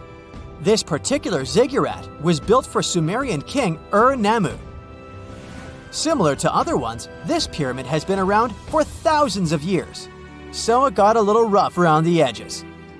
Thankfully, the Babylonian king Nebuchadnezzar II and some archaeologists came to the rescue in the 6th and 20th centuries respectively. And now, you can find this near Talil Air Base. The ziggurat at Ur was built in 2100 BCE by King Ur-Nammu for the moon deity Nana. It was the tallest building in the city, and you could see it from miles around. It was like the medieval cathedral spire of its day. People would come here to bring their agricultural surplus and get their food allotments and seek spiritual nourishment. Sadly, the Nana temple at the top of the ziggurat didn't survive, but we do have some blue glazed bricks that may have been part of its decoration. The lower parts of the ziggurat are pretty amazing though. The architects even included holes in the temple's baked exterior to let the water evaporate from its core. Since we explored some of the pyramids on our planet, let's take a broader perspective. They can be found in many parts of the world. Egypt has over 100 pyramids, double that number in Sudan, and dozens of others are scattered in the Middle East and China. The Americas have the most pyramids in total, with more pyramids than the rest of the world combined. These pyramids are located in Mexico, Guatemala, Honduras, and El Salvador. Time to know more about the evolution of pyramids through history. The oldest pyramid is in Egypt. This pyramid was a step pyramid, which was created by placing one layer of stone on top of another. The pharaoh Sneferu is credited with creating the pyramid shape we recognize today. During his 45-year reign, he built 3 pyramids. His first 2 attempts failed, but he finally got it right with the Red Pyramid, which is considered the first true pyramid. It was Sneferu's son, Khufu, who built the Great Pyramid of Giza, which was the tallest human-made structure on Earth for almost 4,000 years. Latin American pyramids are similar to early Egyptian step pyramids, but they were built independently with no knowledge of each other. The pyramids in Sudan were built around 700 BCE and are tall but much narrower than those in Egypt. How in the world did all these civilizations build these things without even texting each other? After all, the Aztecs, Mayans, and ancient Egyptians were about as different as possible. But despite their cultural differences, they all seem to agree on one thing. Pyramids were pretty cool. Step pyramids are all around the world because they were the most feasible and stable way to build large and tall structures without access to lighter building materials like wood and metal. The triangular form with a square base is the best way to build a sturdy structure, and having a cube structure would require more material for less height. Now, when it comes to pyramid design, the Egyptian pyramids were like giant triangles with a square base, smooth sides, and a pointy top. On the other hand, the Aztecs and Mayans went for a tiered cake look, with steps leading up to a flat platform on top. So, while all these pyramids share the same basic shape, they have their own unique flair. Each group built its pyramids using different materials, techniques, and slope angles. So while they may have been inspired by each other's work occasionally, they were just doing their own thing. Egyptian pyramids had smooth, angled sides that were designed to help the pharaoh's soul ascend to heaven. The Pyramid of the Sun was built over a series of caves that served as a passageway for the deities. The Maya built the temple of Kukulkan in Chichen Itza to honor the deity Kukulkan, usually represented by a serpent. Nicknamed El Castillo, it has 91 steps on each side, plus a platform. That's 365 steps, one for each day of the Mayan calendar. Tell me, Brightsiders, how were pyramids built? To begin with, humans made them, not a foreign race from space that landed on Earth. You see, one thing that all pyramids have in common is that they were built without advanced tools or even the wheel. It took a lot of people to build them, including skilled laborers and architects. For example, it's estimated that 20,000 people built the Great Pyramid of Giza. and it's believed that most of them were skilled laborers. Building pyramids was a massive undertaking that required years of planning and effort. The Great Pyramid at Cholula, Mexico, took 600 years to complete. Mirror check. You've got your beige parka on, your chisel is packed, and your overnight plane ride to Saudi Arabia is booked. You know what this means, right? Unfortunately, you weren't cast in the remake of Dune. It just means that you're ready to go explore the world's largest desert areas in the hopes of uncovering prehistoric secrets about our ancestors. Let's get one thing straight.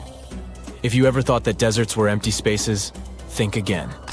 They might be filled with sand as far as the eye can see, but they also hold a lot of history, you know, because before humans settled down in cities and towns, we were nomadic people, and we traveled all around the globe looking for food, water, and shelter. So we had to come up with some interesting stuff to survive. Like this thing that was found in the desert of Saudi Arabia. Do you have any idea what this could have been? Over many years, scientists have discussed the origins and use of huge structures such as these ones. It seems our Neolithic ancestors were way smarter than we gave them credit for.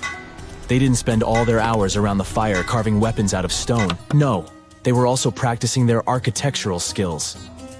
These huge stone structures are called desert kites, because if you look at them from a distance, well, they sort of look like kites. Archaeologists have arrived at the consensus that these kites were used to lure animals in. This way, it would make it easier for our ancestors to guarantee their week's food. But that's not all. Take a look at these monolithic structures right here. They show us that our ancestors probably drew on rocks, the blueprint of what they were going to build on the ground. Just like modern-day architects, desert kites could be miles long, so they drew out a plan before actually building them. The most surprising feature of all is that these kites were built even before things such as Stonehenge. We're talking around 7,000 to 9,000 years ago. Over the last decade, scientists have been able to identify over 6,000 desert kites spread across the Middle East and West and Central Asia. If you don't think this huge, try building something this large without the help of any drones. It looks like a pretty difficult feat to me. And apparently, Saudi Arabia's desert is filled with more amazing things. Scientists have found mysterious stone structures that are older than the pyramids of Giza in Egypt.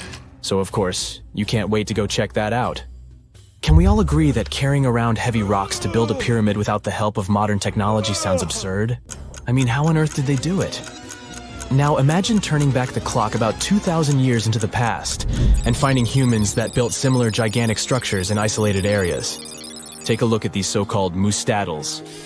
They are rectangular structures built from piled-up stones, found over 77,000 square miles. Some archaeologists believe that these monuments were used for ritualistic purposes, maybe processions of some kind, where people would walk from one end of the plateau to the other. I'd be down for that. Now let's move on to another deserted area. We're entering the world-famous Sahara Desert landscape. Isn't it beautiful? Here, you're about to unravel an ancient mystery, something that took years for researchers to solve. Fun fact, the Sahara Desert is the world's largest hot desert. It spans over 3 million square miles, which would be like putting 1,000 times the country of Hawaii next to each other. We say it's the largest hot desert because the world's largest desert area is Antarctica. But we all know temperatures over there are freezing, not the typical image of when we think of a desert. Deep into the desert, near the Algerian town of Fougeret et Zoua, something strange was found.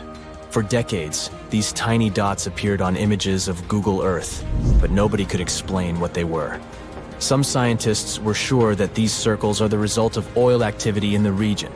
Others guessed that these were ancient fogeras or ancient water wells. There are dozens of them, stretching for miles and miles in a straight line. The strange thing is that they are always far away from any town, road, or human activity in general.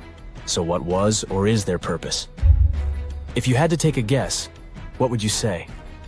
Remember we talked about how our ancestors had to be creative in order to survive in the desert? Let's try to walk in their shoes for a minute. Imagine you're a nomadic hunter-gatherer living in a desert area. You spend your days basking in the hot sun, trying to count all the grains of sand around you. But you also need to eat and drink water. But how on earth do you get water in a desert? Sure, you can hope to keep running into Oasis every week or so, but that seems a bit risky, doesn't it? That's why North African people invented the so-called fogaras. The fogaras are a 2,500-year-old irrigation system. Locals would dig deep wells in elevated areas, wells deep enough to tap into underground water. Then, they would dig parallel shafts at regular distances. This way, the water would flow from the main well down into all the shafts and irrigate entire areas. Travelers could stop by the shafts and quench their thirst. They could also raise livestock and tend to crops. Pretty clever, huh? As much as these holes did look like fogaras, a little bit of research would show you that they're not. You see, these shafts were built in a line, and not in a circular shape like the ones we're looking at now. So maybe it has something to do with the second option? Maybe these desert holes were related to oil activity in the region? Let's have a look at the holes up close and personal. From Google Earth, they don't seem that big, but in real life, they are huge craters. The tip to uncovering what they are is hidden beneath the sand. If you were one of the researchers originally uncovering the truth behind this mystery, you would have found something unique hidden in the sand. Old dynamites and vintage sardine cans. Putting the pieces of the puzzle together, scientists found that these sardine cans were a model from the 1950s and 1960s. It seems that entire teams from that decade would camp out while they surveyed the area for oil. And what about the dynamites?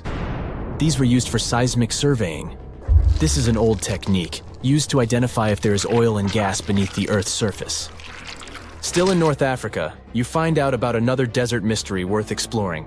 Near the city of Tiaret, southwest of Algeria's capital, one runs into 13 peculiar monuments. These structures are also called jedars, and yes, I am aware of how much that may sound like a Star Wars reference. They are pyramid-like in their shapes, and as far as scientists know, they were used as final resting places for the people who lived in the region. Can you guess who these were? Most likely the Berber nomads. And since we're talking about ancient stuff, they were probably built between the 4th and 7th centuries CE. Once scientists began to explore the insides of these monuments, they found they were pretty big inside. They found large underground vaults, chambers, and labyrinth-like corridors that gave way to over 20 compartments. It could take you up to 2 hours to walk around in them, and apparently our ancestors also used its walls to depict images of animals and hunting scenes. There's no definite proof of what these jedars were used for, though. This is so neat, huh? I'm sure that our world's desert is filled with many more mysterious things for us to unravel.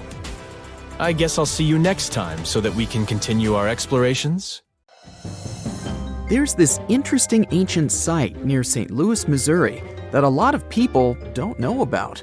It's called Cahokia, and it used to be a huge city with up to 20,000 people living there back in the 11th century.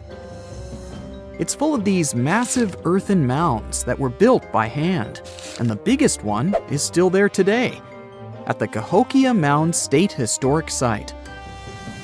Even though we don't know everything about this civilization, researchers have been able to piece together some information from the remains they've found. For starters, they found some pretty old teeth at this site. After studying their appearance and structure, scientists suggest that a lot of different indigenous groups lived there.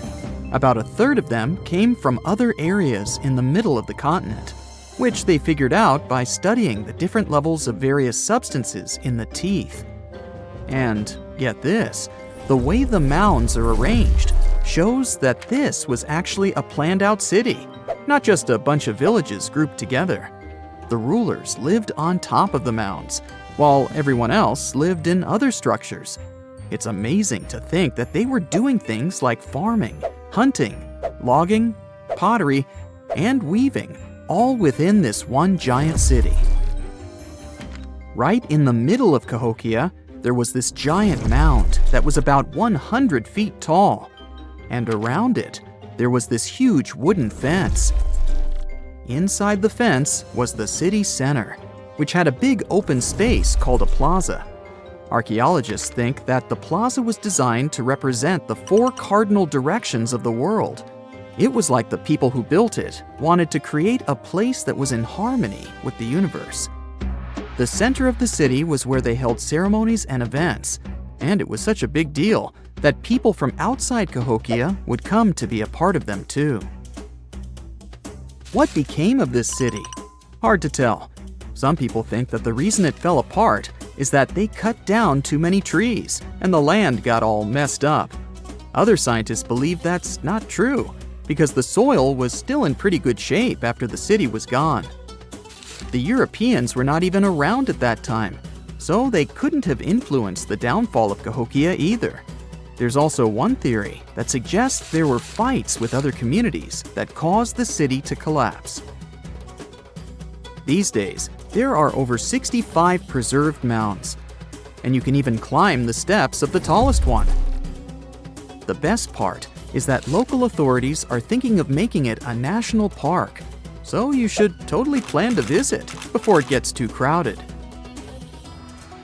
Mohenjo-Daro is another lost ancient city that's still surrounded by mystery. Located in modern-day Pakistan, it was a city that flourished during the Bronze Age, and it was extremely advanced for its time. It had things like water systems and fancy architecture that other cities didn't have back then. Despite these features, it's not as well known as other ancient cities, like those in Egypt or Mesopotamia. What's even weirder is that at some point, the city was abandoned, and no one knows why. Archaeologists found the city in 1911, but it took a while for them to realize how important it was. Eventually, they uncovered a lot of really interesting things about the city, like its advanced sanitation system. Excavations uncovered over 700 wells, as well as private baths and a large communal bath. Remarkably, even private homes had toilets, and waste was efficiently disposed of through a citywide sewage system. They also had a lot of trade connections and made some really beautiful objects, like pottery, jewelry, and figurines that were sold all over the region. Despite its amazing culture and knowledge, scientists have yet to figure out why the city was abandoned. Some people think changes in the nearby river might have had something to do with it. The writings that the people of Mohenjo-Daro left behind are still a complex code, even for the most skilled specialists, making it even harder to piece together their history. Have you heard of the lost city of Kolmanskop? It used to be a small settlement in the Namib Desert. Legend has it that it got its name from a man named Coleman who got stuck in the local dunes and was never seen again. But that's not the interesting part. In 1908, a railway worker found a shiny stone and showed it to the chief railway foreman, who turned out to be a hobby mineralogist. They discovered it was a diamond, and soon, Kolmanskop became the richest town in Africa and one of the richest places in the world. It had luxurious stone houses, a school, a hospital, and even an ice factory to produce ice for fridges. The hospital had the first X-ray machine in southern Africa, which was supposedly used to check if workers were illegally swallowing diamonds. Its popularity began to decline in the late 1920s when another diamond-rich location was discovered nearby. Most of the inhabitants soon began to flee the city in search of a better life, leaving the buildings abandoned. In 1938, all machinery was taken south and the town was left to the desert. The last inhabitant left Kolmanskop between 1956 and 1960. The hot climate and low humidity have preserved the structures over time, and tourists can now visit this desert ghost town. You've surely heard about this next ancient city, Machu Picchu. It's this incredible ancient location in Peru. It stretches across a huge piece of land in the Andes Mountains and sits high above sea level. It's even considered one of the wonders of the modern world. But here's the thing. Scientists aren't exactly sure what it was used for. It could have supported up to 750 people, but there aren't a lot of human clues left behind.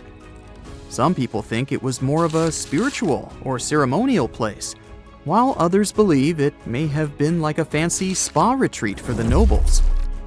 The extensive terraces might mean it was used for crop testing or as a trading hub. And there's even a theory that it was used as a prison because they found a cell-like area too.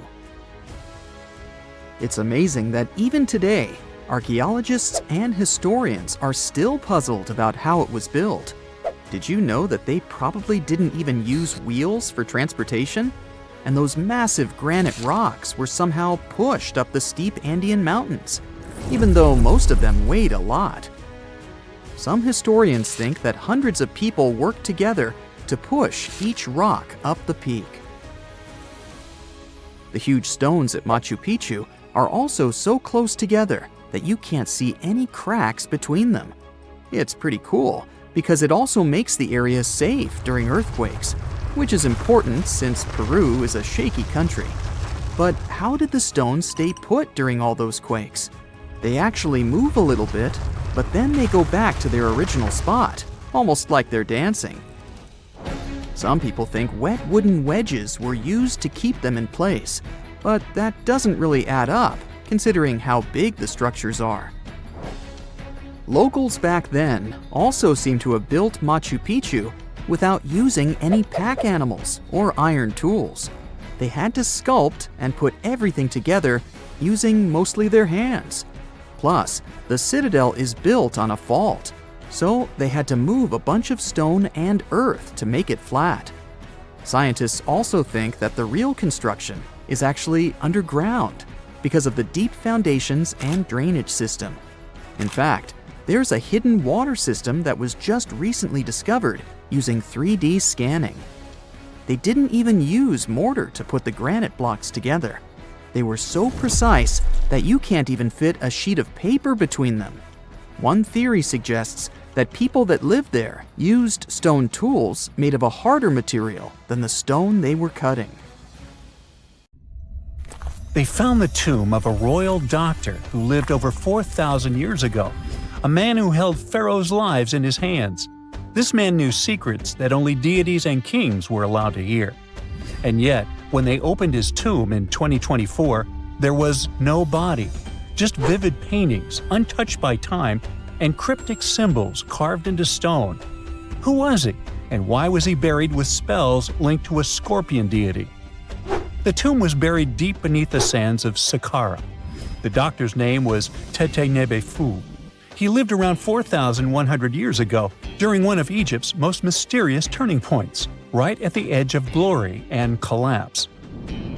These were the final days of Egypt's Old Kingdom. The sun still glinted off freshly built pyramids, but the shadows were already creeping in. The pharaoh, Pepi II, had ruled longer than anyone before him, 90 years. But by the end of his reign, the country was cracking. The power was slipping, the regional leaders were rising, and the Nile floods grew unpredictable. In this shaky period, the mysterious doctor thrived. His tomb was discovered by a Swiss-French archaeological team in the shadows of old pyramids.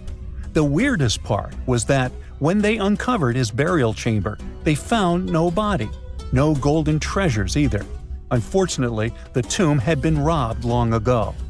But what remained was something even more fascinating: the words and images left on the walls. The paintings are still vibrant, bright colors that somehow survived all those years underground. The walls show jars, containers, strange abstract patterns, and geometric shapes.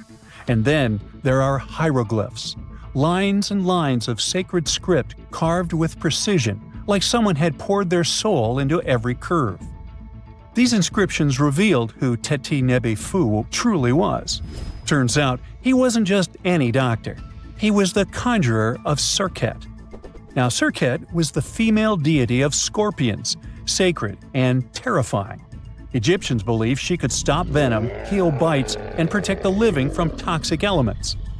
The title, Conjurer of Serket, meant Tete Nebefu was a specialist in treating dangerous stings and bites. And if he got an entire tomb for himself, he may have been Egypt's top expert in those things, a man who healed with both medicine and magic. But that wasn't all. He also held the title Director of Medicinal Plants, a title seen only once before in all of ancient Egypt. That means he knew the healing power of herbs, roots, and oils like no one else. Now, you might wonder what plants in a huge land of sand, but in reality, ancient Egyptians used herbal medicine that would hold up in some labs today. They created pills, ointments, and inhalers. Most often, they chose some active ingredient, a flavor to make it easier to take, and something to deliver it into the body. Sound familiar? And yeah, they didn't have many traditional plants, so some of these ingredients were bizarre by our standards, like using crocodile dung and acacia mixed with honey. They even had formulas for anti-wrinkle creams. And apparently, our mysterious healer was also chief dentist. This title is almost never seen in ancient records. Evidence of Egyptian dentists is incredibly rare. Turns out, our ancient genius didn't just fight stings and study plants. He was also trusted with teeth and jaws, which were actually a huge problem in ancient Egypt. These people may have built wonders, but their teeth paid the price. Ancient Egyptians constantly caught grains of sand in their mouths. They often ate grit-filled bread and raw vegetables, which wore down enamel and caused a horrible condition called attrition. This led to tons of problems, including tooth loss. They had to improvise back in the day. For example, crafting the world's oldest known toothpaste from crushed rock, mint, and pepper, which ironically only made things worse for the gums. Or a toothpaste from things like eggshells, pumice, and natron, a salty mineral used for cleaning. They were also inventing mouthwashes from celery, bran, and herbs to ease the problem. Some mummies were even found with crude metal braces and gold wires attaching missing teeth. Though we're not sure if these were for the living, or was it just a nice little addition added as an afterlife gift. So, Teti Nebefu specialized in all these fields. 3 rare titles for one man. Now, back in the day, he must have been admired as incredibly knowledgeable. In a world without modern science, he would have been like a sorcerer who knows how some leaf or bark could save a life. That's why archaeologists believe Teti Nebefu wasn't just any doctor. He was, most likely, the royal physician, the one who treated the pharaoh himself. We don't know for sure which king he served. Maybe it was Pepi II, and who knows, maybe that's why the guy lived so long. But if that was the case, Teti Nebefu may have lived through the final moments of the Old Kingdom, watching the Golden Age crumble from inside the palace walls. And then he was buried. The body was looted, or perhaps just lost to time. But the team says they're still studying the tomb, still uncovering the traces of this incredible man. Overall, ancient Egyptians were practicing medicine on a crazy advanced level. Some practices feel familiar even today. They had hospitals, specialists, surgeries, and many more things, even medical schools. Both men and women were allowed to be doctors. They healed with various methods and practiced surgery with actual tools, scalpels, forceps, even sutures. Some doctors treated only the eyes, others the teeth, the stomach, or even what they called the hidden diseases. They knew how to clean and dress wounds, could set broken bones using splints made of wood or reeds wrapped in linen, and even prevented infections. There were even proctologists. They also built the first prosthetics, like a wooden toe with leather straps that help people walk normally again. The oldest known prosthetic is 3,000 years old. Now, the most shocking part is how they actually even tried to remove tumors. A recent study looked at a 4,000 years old skull. It belonged to a man in his 30s.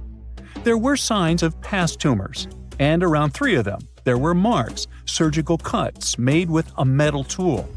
That suggests someone attempted to remove or study them, maybe treatment, maybe an autopsy. There was another skull of a woman over 50 years old. It also showed similar signs, but with healed fractures from an earlier injury, which is amazing because her treatment might have actually been successful. Being a healer in this society meant something powerful. It meant being a priest, a scientist, and a magician all at once. To ancient Egyptians, medicine was a necessary art, and they treated it with as much reverence as they did their deities. That's because they believed that sickness could be both physical and spiritual. So a doctor could recite a spell while applying a salve, and a lot of their treatments worked. The reputation of doctors in ancient Egypt was so strong that leaders from other parts of the ancient world, like Persia, actually sought them out. Even Homer, the Greek poet, once said the Egyptians were the most skilled healers of all. Of course, their understanding of the human body wasn't perfect. For example, they thought the heart controlled thought and emotion. They also didn't know what the brain really did. But their approach, observe symptoms, diagnose, and treat, well, that's modern medicine. Sure, they prayed over the wound, but they also healed it, didn't they? Their most famous physician was Imhotep. That guy was a true polymath, an architect, priest, and a healer who became so revered he was later worshipped as a deity of medicine. Yep, a human who was so cool they turned him into a deity. He lived 2,000 years before Hippocrates, the so-called father of medicine. And yet, some people joke we should drop the Hippocratic Oath altogether and swear an Imhotepic Oath instead. These people weren't just laying the foundations of pyramids, they were laying the foundations of healthcare. Now, let's assume that another species, whether humanoid or dolphin-like, could have existed millions of years ago. How do we find their traces? There was a Doctor Who episode about a non-human industrial civilization on Earth that existed long before us. These reptiles, called Silurians, were forced deep underground by a catastrophic rise of temperatures on Earth, and there they thrived for centuries. That inspired scientists to create the so-called Silurian hypothesis. If there was an advanced civilization before us, we should find their traces somewhere. Well, let's try. Climatologist Gavin Schmidt and astrophysicist Adam Frank decided to dive into this themselves. Like us, any technologically advanced civilization would be hungry for energy. So they looked for global effects that would leave a widespread mark. For example, hints of large-scale industrial processes, like plants and factories, and their leftovers. Then comes the question of how long these civilizations would last. If they existed for a long time, we should look for long-lasting signs, like residues from burning fossil fuels, mass extinctions, synthetic chemicals not found in nature, and even traces of nuclear fission. Basically, we should search for the same kinds of things that humans are currently leaving behind as evidence of our activities. Unfortunately, this evidence isn't that easy to find. Let's imagine an unsettling scenario if humanity suddenly disappeared. Even though it seems like we've left a lot of changes on our planet, the future civilization millions of years from now would struggle to find any remnants of our existence. Why? Well, our planet has existed for 4.5 billion years. Complex life on Earth has existed for more than 400 million years. Compared to that, our industrial period only lasted around 300 years, and we haven't left any significant traces. Our record of Earth's history is full of gaps, especially the further back you look. The fossil record captures only some things, being very selective and incomplete. On average, one fossil emerges every 10,000 years, and dinosaur footprints are even rarer. Mountains rise, oceans change, and plate tectonics can easily wipe out evidence of entire civilizations.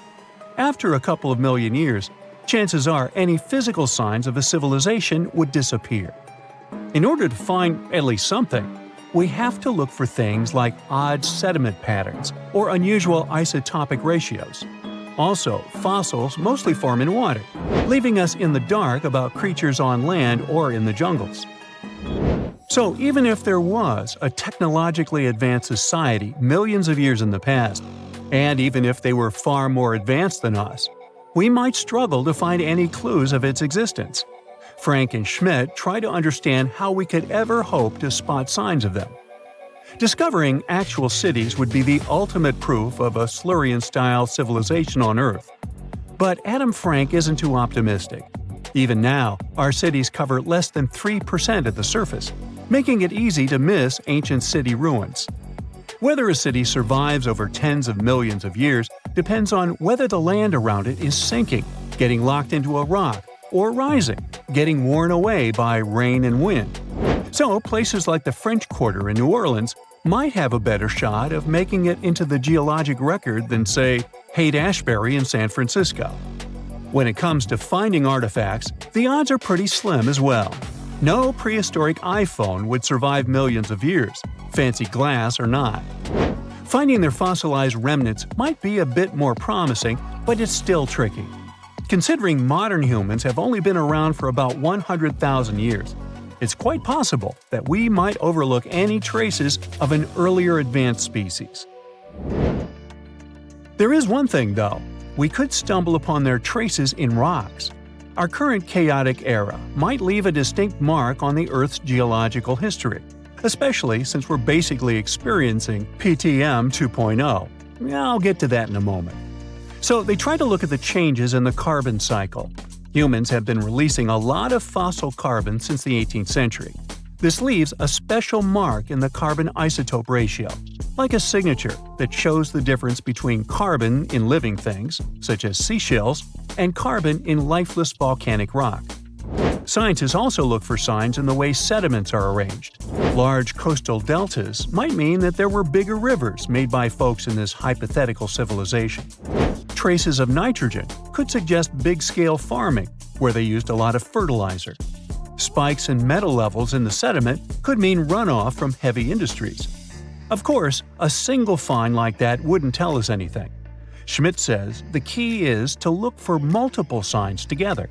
Without clear artifacts, the uniqueness of an event might show in various clues rather than a set of changes linked to a single cause. On a quest for Silurian-style clues, scientists even decided to check the Moon. Some astronomers find it surprising that no one has looked into this before. They even joked about the possibility of dinosaurs building rockets and leaving traces on the Moon or other celestial bodies. These astronomers think that Earth-like planets tend to erase signs of civilizations on their surfaces. So they're exploring the wild notion that these beings might have been space travelers.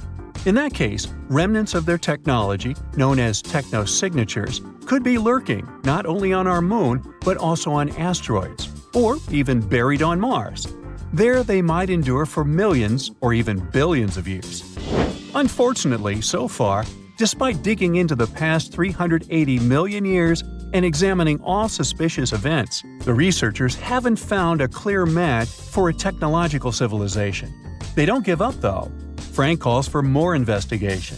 For example, we could study how modern industrial chemicals stick around in ocean sediments.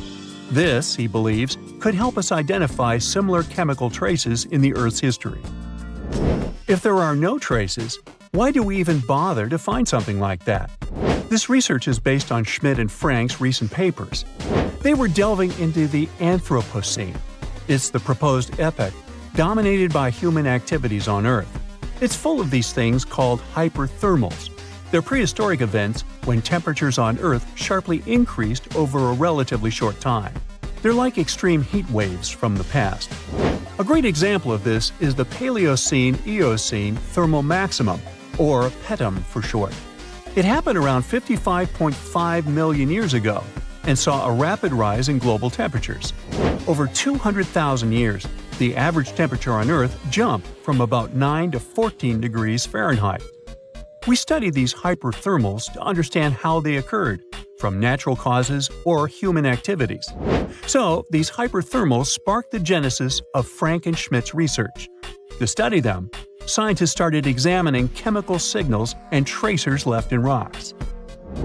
When doing that, Schmidt and Frank uncovered some eerie parallels between all the climate issues we have today and past periods of rapid temperature shifts.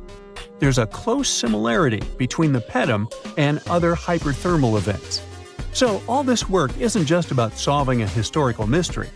Understanding our impact on the environment can guide us to finding better ways to live in harmony with the planet and avoid becoming a forgotten species in the future. Our Milky Way is filled with lots of planets that could be just right for life, but we don't know if there are other civilizations out there. Earth is the only place we know of with living beings. About 200 years ago, people wondered if there might be civilizations on Mars. Back then, it was a real question. But once we got pictures from space probes, we decided there wasn't any evidence for it, and that idea got stuck in our minds. Now, it's not even considered a valid topic for serious science. It's seen as kind of silly. But no one has set clear limits on what could have happened on our own planet a really long time ago. So even if there is no proof, we shouldn't throw away the possibility. Don't forget, it took humanity a while to recognize dinosaurs. Maybe Silurians are just patiently waiting for their time. At some point in its long and very interesting history, our dear planet Earth was sort of snoozing, just doing its planetary thing, spinning around the sun. And then, bam, life starts getting fancy. Plants and animals start strutting their stuff, showing off their complexity. Fast forward a bit, about 65 million years ago to be exact, and a cosmic disaster strikes, or at least that's what we presume. An asteroid probably smashed into Earth, wiping out the dinosaurs and other big animals. We can't pinpoint specifics about the asteroid, but we do know that it was extremely large and it crashed into our precious planet, creating a dusty mess that settled everywhere. You can still find remnants of that dust layer in sedimentary rocks today. If you dig beneath it, you'll uncover a whole bunch of fossils. These prehistoric creatures were living it up before the asteroid crashed the party. Think of it as the planet going on a cleaning spree, leaving a bunch of empty spaces waiting to be filled. And guess who took the opportunity? Mammals! These furry little critters were the ones to rise to fame. But why is it that this disaster became such a great opportunity for mammals? It's pretty simple, actually. With no big bullies around, they grew, multiplied, and had a population expanse. All kinds of mammals joined to fill in the blanks. Primates, rodents, basically, the whole furry gang. We're talking about placental mammals, marsupials, and even egg-laying mammals, adding some serious variety to the mix. We like to think of primates as our closest relatives here on Earth. What's their story? Well, around 63 million years ago, just a couple of million years after the dinosaurs' final dance, the primates decided it was time for a family reunion. They split into two groups, the dry-nosed primates, who became the cool monkeys and apes we know today, and the wet-nosed primates, who went off to become lemurs and aye-ayes, hey-hays. The fun didn't stop there. About 58 million years ago, the dry-nosed primates began their own little mission. One special guest called the tarsier, arrived on the scene, featuring big eyes that were perfect for late-night shenanigans. This tarsier took a different path from its primate relatives, embracing its unique niche and evolving separately. To this day, the tarsier is the only primate that feeds exclusively on meat. These little guys have a taste for insects, small birds, rodents, and even lizards. But that's not all that makes them unique. Their eyes are twice the size of their brains. Also, their heads can do a full 180-degree spin, just like an owl. Because of their features, the tarsiers are the true kings and queens of the night. With their superpower of ultrasonic tracking, they can spot their prey instantly. Plus, their legs and feet are like springs ready to launch them into action.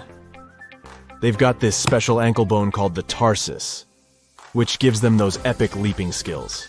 Hence the name, if you were wondering.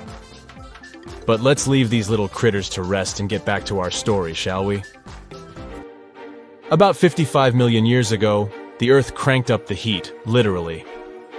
This sudden hot pod was a bit too much for many deep ocean dwellers and plants to handle, and they bid their farewells. But hey, every goodbye is an opportunity for something new, right? The oceanic mammals known as cetaceans, saw their chance and took it.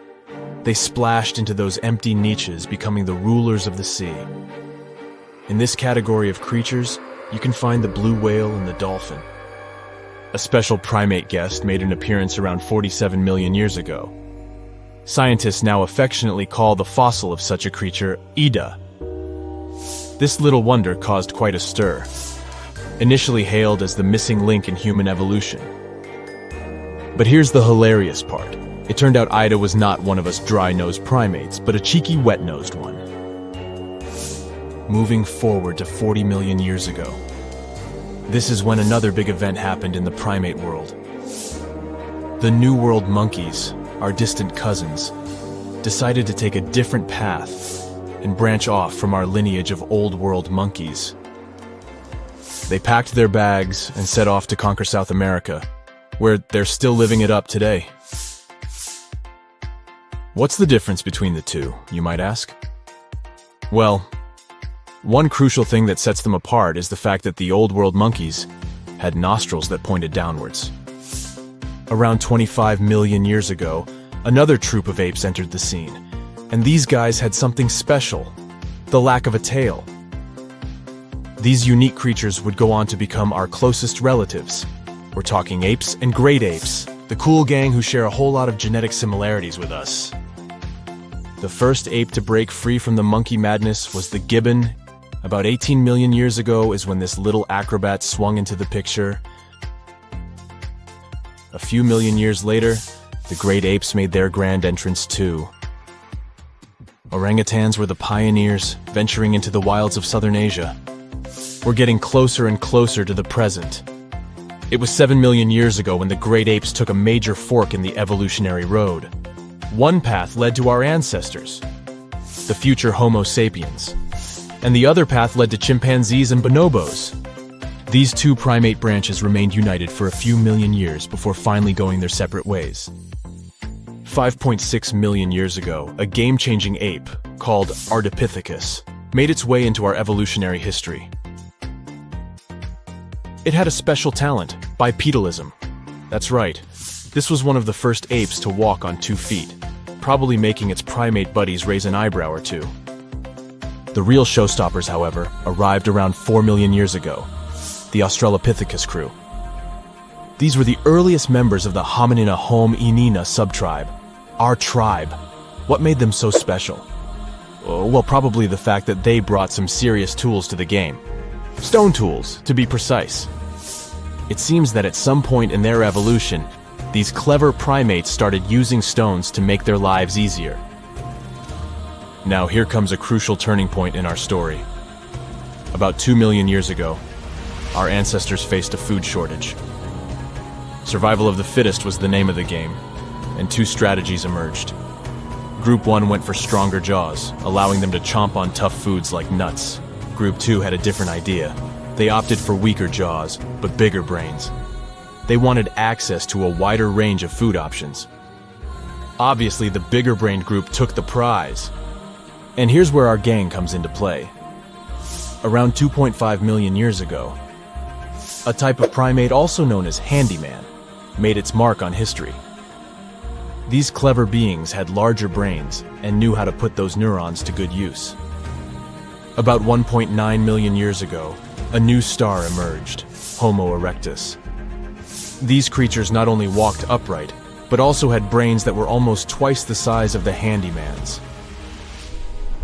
They took the world by surprise, becoming the first of our direct ancestors to venture out of the African continent. They even knew how to tame fire.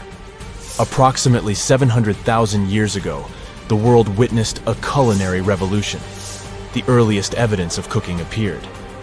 And around 500,000 years ago, our ancestors decided it was time to become a bit more fashionable, donning the first evidence of clothing. Our very own species came to be just 300,000 years ago. Told you we were late to the party. But the world was never the same after the appearance of Homo sapiens, the anatomically modern humans. Alongside our other relatives, we emerged, ready to conquer the world with our innovative minds and complex societies. The exact path of our evolution remains a bit of a mystery. But what we do know for sure is that Neanderthals joined the party around at some point too. As Homo sapiens flourished, so did our capacity for language. Modern speech is believed to have emerged almost hand in hand with our species.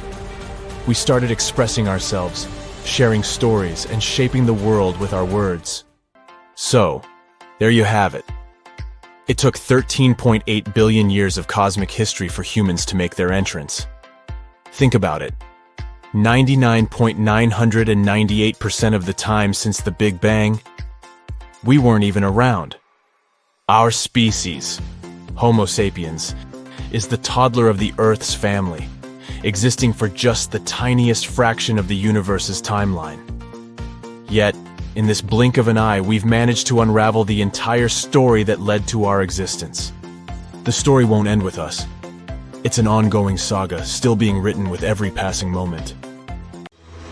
Okay, what if I tell you that the extraterrestrials we all imagine as little green men may actually look like very normal Earthlings and chill in Europe? This is the Iberian Peninsula, and people living there are under suspicion. Ooh. Here's the reason. Somehow, parts of the most important artifacts that the Iberian civilization called Treasure of Valena are made of metal that simply can't be found on Earth, because it's metal from a meteorite. Now let's tackle this step by step. This is the artifact itself, and it's composed of 59 different objects. Bowls, bottles, and bracelets. Is there a pattern there with all those bees? In total, the find weighs around 20 pounds, of which 18 pounds are 23.5 karat gold. Now, if you're not a metal specialist, I'll clarify it for you right away. For comparison, 23 karat gold is 95.8% pure gold, so 23.5 karat is even purer. The remaining percentage goes to other metals to help add strength and durability to the precious alloy. There was also silver, iron, and amber in that set. The artifact could have been pretty straightforward, but for these two, let's call them imposters. Look at this wrought iron bracelet and this hollow hemisphere. Can you see that? Those rusty lines on the hemisphere and the overall weird color of the bracelet do stand out, since everything else is made of purest gold. This all started back in 1963, when a researcher noticed a dark leaden metal among the shiny bowls and bottles. The metal was shiny in some areas and covered with a ferrous-looking oxide that was mostly cracked. Now, just so you understand, gold does not usually act this way. Gold is one of the least reactive of all metals, so it won't even tarnish, let alone rust. To figure out where this suspicious iron came from, researchers turned to mass spectrometry, which checks out the mass-to-charge ratio of molecules. Their findings showed that the nickel in the iron is similar to that found in meteoritic iron. Simply put, the bracelet and the hemisphere are of extraterrestrial origin. Ooh. Now, the exact age of the trove is hard to determine, yet it's crucial. We need to know the exact age to see if it coincides with the start of the Iron Age in the Iberian Peninsula. If it does, then no further questions here. But if it doesn't, well, it's, at the very least, weird, if not suspicious. So there's this three-age system. It comprises the Stone Age, then the Bronze Age, and then the Iron Age. The Stone Age is of no importance here, so let's compare the Bronze and the Iron Ages.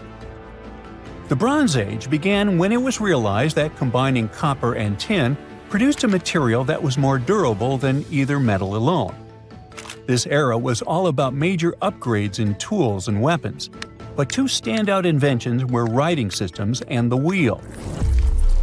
Then came the Iron Age. This time was all about slowly bringing iron into everyday life. Iron was way easier to shape into cool designs than bronze. Now this was a big deal, because iron, especially transformed into steel, provided significant improvements in all aspects of life. Tools became lighter, cheaper, and stronger compared to their bronze equivalents. You get it? Good. So researchers have long debated whether the treasure dates back to the post-Argaric era or the latter part of the Bronze Age. The most recent study claims that those artifacts were created in 1400 to 1200 BCE, and something really doesn't add up. First off, the Iron Age began around 500 years after these artifacts were crafted. Plus, ancient craftsmen couldn't know back then how to work with metals that landed on Earth approximately 1 million years ago. And while the dates are really hard to explain, there is a logical explanation for the craftsmanship. The theory here is that those metal workers simply had access to the fallen meteorite, and thus, they could study it well and discover its properties before using it for decorative purposes. They could have figured it out through trial and error, and once they knew exactly how to work with this extraterrestrial metal, they proceeded to adorn the artifacts with it. Plus, there were the Phoenicians, who contributed to their craftsmanship. Now, it's true that the Iberian people have been processing metal and making pottery long before the Phoenicians settled on the peninsula. But the arrival of new metalworking techniques and the introduction of the potter's wheel enabled them to produce better quality goods much faster than before. So, we figured out the extraterrestrial origins of the Iberian artifacts. But guess what? This area is still under suspicion. The reason for that is the language they spoke. You see, for most modern languages people use today, there will always be some proto-language. Say for Italian, Spanish, and French, it's Latin, hence their similarities. But wait, Iberian was largely spoken where modern Spain is, so why isn't Spanish similar to it? Well, the truth is, no language today is similar to the Iberian. Maybe only the Basque language, but it's because of some similarities found in their numerical systems. Basque is classified as a language isolate, or simply unrelated to any other known languages, and the only language isolate in Europe. The Iberian language is unclassified. While the scripts written in it have been deciphered to various extents, the language itself remains largely unknown. And look at the alphabet the Iberians had. Looks like it doesn't really belong to our planet. But hold up, this one might be a bit of a stretch. When the Phoenicians came to the peninsula, they brought along their alphabet to the Iberians. But honestly, the Iberians probably weren't keen on just copying someone else's writing system, so they tweaked it until it looked completely different. Let's just say they took some inspiration and ran with it. While linguists can guess to some extent how most characters sounded, actually translating the language is still completely impossible. The Iberian language was non-Indo-European and faded away over 2,000 years ago. And there aren't any similar languages left to help us out. Super frustrating, right? Yeah. We got over 2,000 Iberian inscriptions from tombs, coins, potteries, lead plates, and even cave wall carvings. But aside from a handful of words, we're totally in the dark about what they mean. Now, if we could understand their language, we might have learned that they were great thinkers and all, but we can only contemplate the works of art they left. Iberian culture has a lot of amazing stuff made by talented artisans. We're talking about not just metalwork and ceramics, but also detailed sculptures, textiles, jewelry, and other personal bling. But here's the catch. Making all those luxury items depended a lot on a big farming class. At the heart of Iberian society, most folks were involved in farming and taking care of livestock. Depending on where you were, the types of farming varied. For example, up in the north, they were all about growing grains, while down in Valencia, they focused on producing olive oil and other agricultural aspects. In the west, raising animals was the name of the game. Still, we don't have much information about the day-to-day lives of the many people doing this essential work. Yet, on the flip side, we know a lot about the upper class of Iberian society, who control these agricultural resources and hire the artisans. By the 7th century BCE, we start to see a group of Iberian princes who were living the good life, trading with the Phoenicians, and enjoying fancy luxury items. You can spot this elite class in their burial practices. Cremation was the go-to method for funerals among the Iberians, and wealthy individuals were often found in cemeteries with all sorts of lavish goods and funerary sculptures that give us a peek into the fashion and hairstyles of the rich. Interestingly, starting in the 6th century BCE, there was a noticeable drop in the number of recognizable burials, which suggests that these elaborate funeral customs became more exclusive to a small elite. Meanwhile, the fate of the majority, farmers, artisans, soldiers, and laborers, who made up a big chunk of the population, remains a bit of a mystery. It used to be a pretty advanced civilization, but it vanished without a trace. Researchers think it could have been due to some massive earthquake. But so far, we don't know for sure.